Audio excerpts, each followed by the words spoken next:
Nicolas Huette, photographe naturaliste et actuellement formateur sur l'eau douce à la Srépède.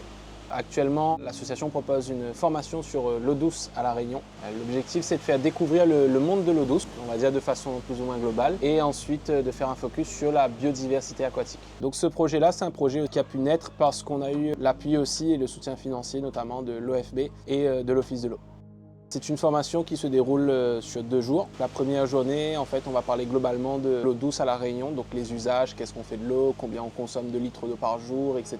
Donc ça, c'est dans un premier module le matin de la première journée. Et l'après-midi de la première journée, on se concentre sur la biodiversité aquatique. Donc quelles sont les espèces animales, végétales qui vont vivre dans nos cours d'eau à La Réunion.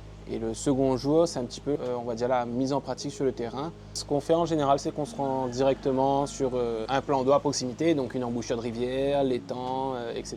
Une fois qu'on est sur place, en fait, on se laisse un peu guider par la nature. Donc on essaie d'observer un peu qu'est-ce qu'on peut voir. Donc parfois, il y a des oiseaux aquatiques qui vont passer par là. Il y a des poissons, des crevettes. Donc ça nous permet de revoir tout ce qu'on a vu en formation, mais aussi de faire face à la réalité de terrain. Et ce qui est vraiment intéressant, c'est ça, c'est qu'on n'imagine pas à quel point ça peut être riche. Et je pense que c'est vraiment quelque chose qui est très intéressant et complémentaire.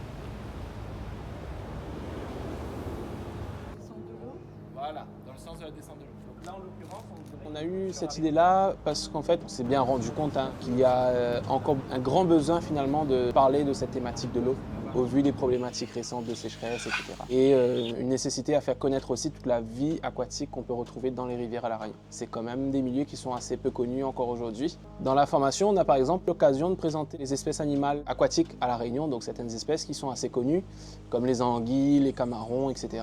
Mais l'idée, c'est aussi de montrer les espèces qui sont un peu moins connues. Donc par exemple, on a sur une des présentations, on parle d'une espèce de poisson en fait qui est de la même famille que les hippocampes. Donc c'est un peu faire le lien en disant on a en quelque sorte des hippocampes en eau douce à La Réunion. Donc la formation, on a essayé de la dispenser un petit peu à travers l'île. L'idée c'est vraiment d'essayer de proposer la formation à un maximum de personnes. Ce projet de formation, ce qui est vraiment intéressant en fait, c'est la notion de partage.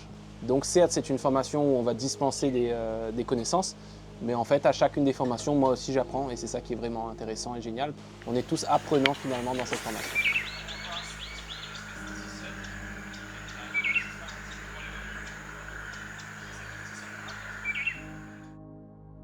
Moi, j'ai toujours été passionné par la nature, on va dire depuis Marmaille.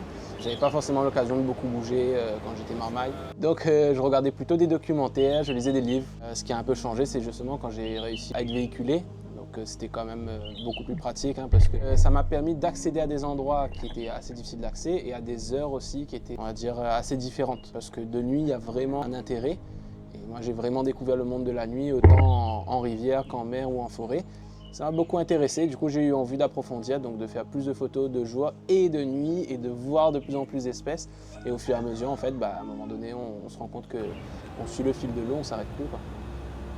J'ai eu l'occasion, il y a 2 ans de ça, de faire un livre aussi sur les eaux douces. Donc juste après un site internet aussi, donc l'idée en fait c'était de pouvoir proposer à tout le monde de découvrir. C'est vraiment en fait un petit guide qui permet de s'initier finalement à la biodiversité aquatique, de se rendre compte de la richesse de ce qui vit dans nos cours d'eau. C'est vrai que moi-même, quand j'étais Marmaille, des fois on entendait parler, oui, dans la rivière, il n'y a pas grand-chose. Il y a peut-être les anguilles, camarons, bon, ça s'arrête plus ou moins là, quoi. Et en fait, c'est beaucoup plus riche que ça. Il y a près de 250 espèces animales dans les milieux aquatiques à La Réunion. Et en fait, l'idée pour moi, c'était, comme j'ai fait pas mal de photos dans le temps, j'avais pas envie que ça finisse comme dans un tiroir, on va dire. Donc l'idée, c'était de pouvoir partager un petit peu toutes ces observations-là à travers un livre et donc faire découvrir la biodiversité aquatique. Il faut savoir qu'on a réalisé donc 28 sessions de formation et aujourd'hui on a sensibilisé près de 300 personnes. C'était vraiment une formation où l'idée c'était qu'elle soit plus ou moins universelle et donc on puisse toucher vraiment tout type de public. On a priorisé vraiment les personnes qui voulaient vraiment approfondir le sujet et notamment les jeunes qui sont en recherche d'emploi ou qui vont être amenés à entrer dans le monde du travail. C'était un petit peu la cible prioritaire. Mais on a aussi eu l'occasion d'élargir un peu tout ça et c'était vraiment intéressant du coup parce qu'on a eu des échanges qui sont très riches.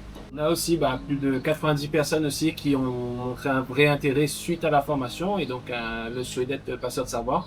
Ce qui signifie que ces personnes-là maintenant, elles ont pu, grâce à la formation et grâce aux outils qu'on met à disposition suite à la formation, elles ont pu témoigner du sujet avec leur entourage ou toute l'importance aussi de cette formation et des outils qu'on laisse.